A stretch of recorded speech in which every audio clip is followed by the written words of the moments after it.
Okay, we have Valerie Lynn, consultant, that we're talking to. And before we get into the meat and potatoes of what we're going to talk about today, I wanted you just to give us a brief introduction of who you are and what you do. Yeah, absolutely. Thanks so much for having me here. So, as you just mentioned, my name is Valerie Lynn, and I have a background mostly in the corporate world, working in nonprofit healthcare. So, I've been doing that for most of my professional career. But I also, on the side, have decided to kind of start my own consulting business, kind of centered around positive psychology and leadership, which has been really fulfilling for me. So, I was able to connect with you, Kevin, and just really appreciate being able to come on here and kind of share some tips and tricks of everything that we are going to talk about today. Great. Well, in my work, I often was put in a position of, trying to motivate groups or encourage people to be their best selves and things like that. And leadership was always something that came up as a topic to focus on. Yeah. And sometimes I feel that people feel like they have this kind of certain image of what a leader is. It's somebody that's charismatic and looks a certain way, and they can stand up in front of 150 people and speak without being nervous or whatever. And they can lead people. But what I found is that there's so many different types of leaders. The grandmother who volunteers at the elementary school can be a leader. Um, People in different walks of life can be leaders. And you had mentioned something about impact leadership, I believe. And so I really wanted to find out more about how you feel about leadership and how you would go about encouraging people to be leaders, for instance. Yeah, that's such a great question. And I love some of what you said, but first I'll just kind of go into it. So, um, high impact leadership is kind of my overall goal as far as helping folks who want to basically have more impact on the world. And to your point, a leader can be so many different types of people, and we all actually have an internal like leader within us. And so, again, that's kind of been my overarching theme with some of the work that I'm doing with my podcast, where I'm interviewing leaders. And that's really the goal, is to help them realize that they can continue down that journey of stepping into their own leadership and then creating, and that's what creates the impact, right? So once you kind of recognize that within yourself and really believe in that, then you can start having more and more impact in the way that you want to do. So I think your question was around what I think a high impact leader is. Is that correct? Well, it's when you say high impact, Hmm. sometimes people have, again, a certain vision of Sure. what that is. Yeah. Well, a high impact means raising a lot of money for a nonprofit. But I also feel like you can have an impact with just one other person if you somehow initiate or instigate some type of change. So I'm just trying to get kind of a general feeling of the idea of impact. I mean, what are some of the various ways people can impact other people or organizations or society? Absolutely. There are so many ways people can do this. I think, as you kind of mentioned, it can be such a range of folks that can be high impact or that can step up as a leader, even so much as, like you say, the person that goes to possibly like volunteer somewhere, right? Like you go to give of your time. That's you stepping up to be impactful to somebody else. I think anybody who's offering some sort of act of kindness, I mean, that's a leadership quality. That's a way that we can have that impact on the world. I mean, right now kindness is like so important in today, right? So I think being able to do some of those, even those small acts like you mentioned, being willing to help somebody out, being willing to even just to pick up the phone and have a conversation, kind of like you and I did. I think that can be really powerful, massively powerful, because you never know who that's going to impact. I know that I've had folks that have reached out to me and just even said, gosh, I really liked what you shared about whatever the topic was. Like that really helped me feel like more comfortable or more confident or whatever the situation, maybe even just more connected. So I think that's another point that I want to touch on is that sharing your story sometimes is really, really valuable.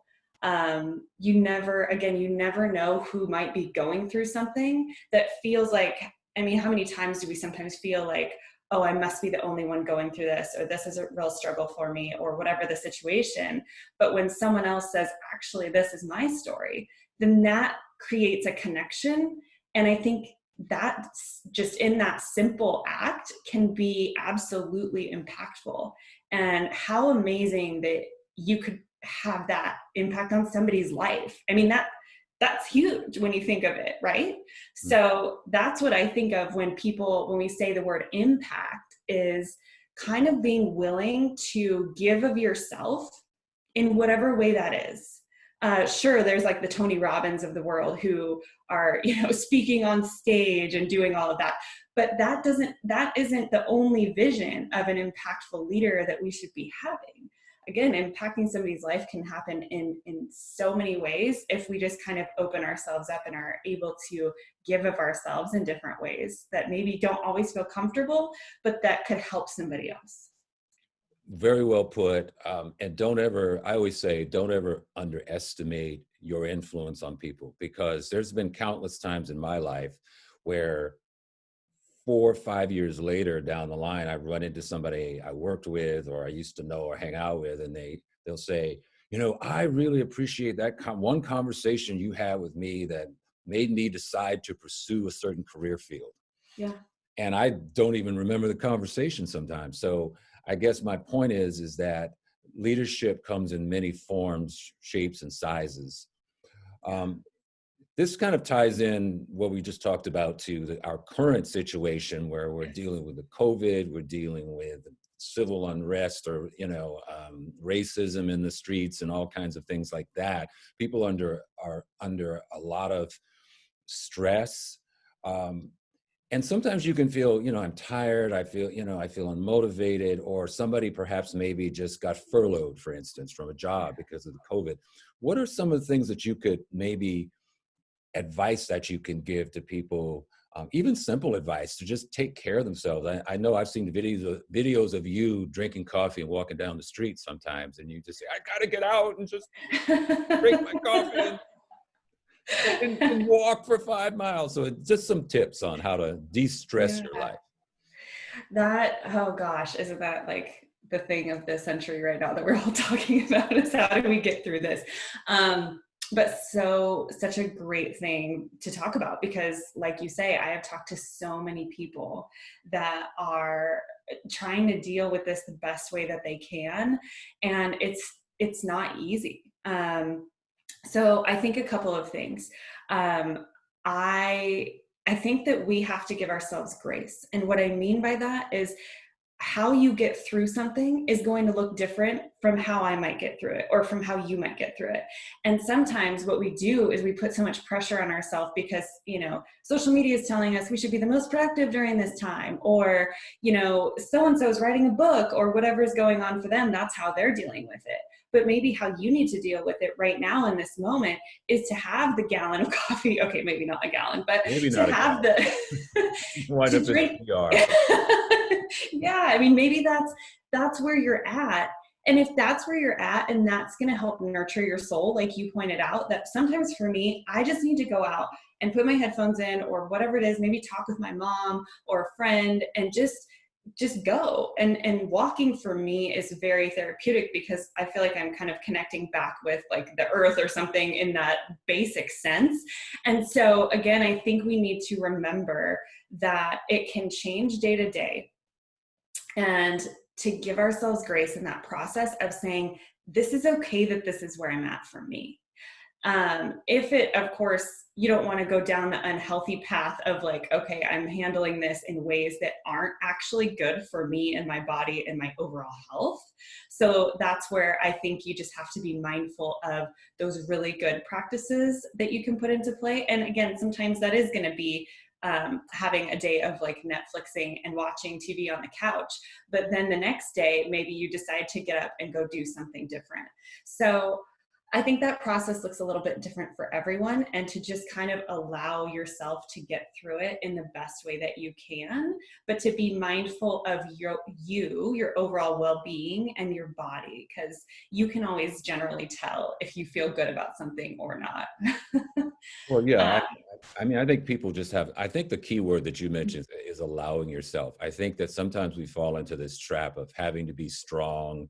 And I think males in particular, well, oh, I have to be strong and I can't show any emotions. And then so they wind up, drinking a 6 pack of beer, yeah, and falling off their chair in the house or something, yeah, because it's like they don't feel like they have an outlet. So right, even just talking on the phone, or like you say, just taking a walk and um, breathing in fresh air, we have to do something, because I think the stress sometimes for certain people, it feels like walls just kind of, are closing yeah. in on people. So this is very helpful. Yeah. Well, and to that point, what I was going to mention too, and I don't know, as men, I think it's a challenge because you are dealing with a lot. And if you're still working or if you're not working, then you have also the needs of whatever family life you've got going on, right? Any financial burden that's there. So there's so much happening. Which is why we have to find those really good ways to plug back into who we are, find practices to remember what we are actually like grateful for in the moment so that we can keep going. Because I think gratitude sometimes is that fuel that we need to take the next step. Because it's not easy, right? Like there's so much happening and we put so much on ourselves as far as all of the burdens, all of the things that we feel are on our shoulders. And then society kind of has this way of telling us we should be doing XYZ or we should be acting this way, which is really not the case, but it's easier said than done as far as how do we take care of that. Hmm.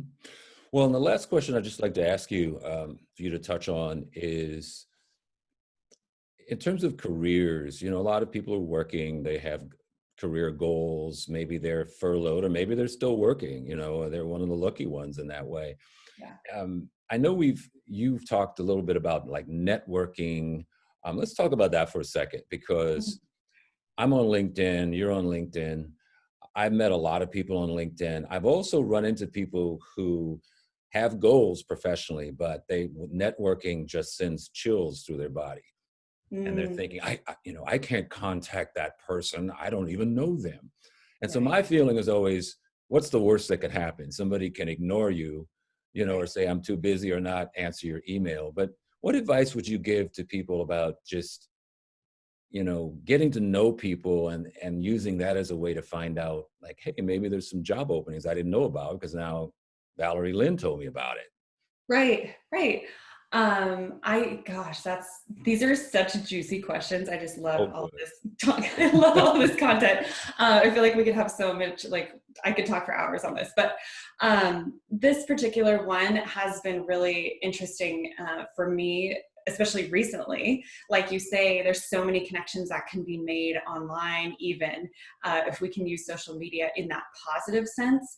And so I think you kind of said something along the line of, what's the worst that can happen? And I think, I think when people start to get fearful, they want to network or they want to reach out to people, or they have this great vision for themselves and they want to make more connection. What I would ask then, the actual question I would ask them is, what is it that's holding you back? Because generally there's some sort of fear, some sort of deep rooted something that we can kind of work through in order to then take the next step. But then also I would say to them the same thing that you said, which is literally, what is the worst that will happen? I've had so many people who don't even respond back to me, which is fine. Then I realize that that connection isn't meant to be. That's, or maybe what's going to happen is they're going to follow my content for the next 3 to 6 months. And then they're going to reach out when they don't have cold feet and say, oh my gosh, I now am ready to work with you, or I now want to, make that connection. I just wasn't in the right place. The third thing on top of that is, again, kind of what we talked about earlier on in this conversation, which is you never know that by you just reaching out to somebody else, how that might affect them. Again, I've had the great opportunity to be able to interview some of these top executives that like years ago, I would have been so scared to even talk to them, right? Like I would have been like, oh my gosh, I'm not going to have the courage to talk to that person. They don't even know my name. And I've kind of realized by working through that fear or developing those conversations that they actually love being reached out to for the most part.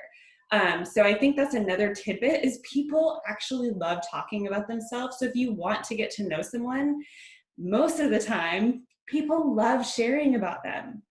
So as far as like making a connection, you can always start by asking someone about them. And generally, they're going to be more than happy to share with you. And if they're super busy, then, that's a different conversation as far as, hey, let's put a time on the calendar so that we can actually continue this conversation. But what I've found is most of the time people love being asked about them. And if they can't make it work for them, then either, you find a future date that you can make that conversation happen, or it just wasn't meant to be. But the worst case scenario is, like you say, it just doesn't happen and you just move on to the next thing. But having those connections sometimes is literally going to take you to that next level. Being able to have a friendship like you and I do now, having that encouragement, I can't say enough about that because it helps fuel you to keep going to the next place that you want to be in your business, in your life, in your relationship, whatever that looks like for you, right? Well, it's like planting a seed, I Yeah. feel like. And sometimes, it takes a while for a seed to grow into a tree or into a flower.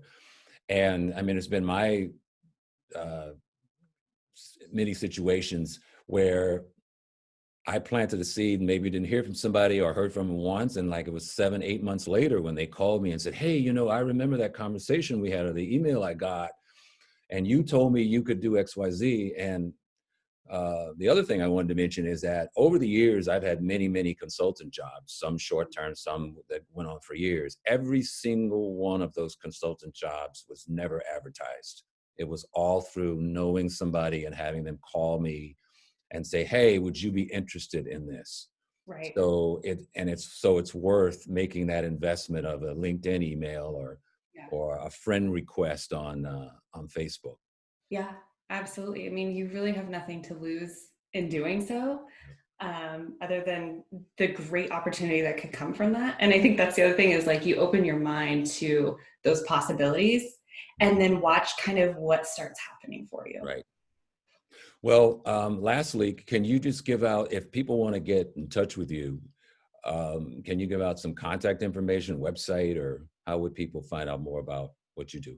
Yeah, absolutely. So I have a website. It's ValerieLynnConsulting.com.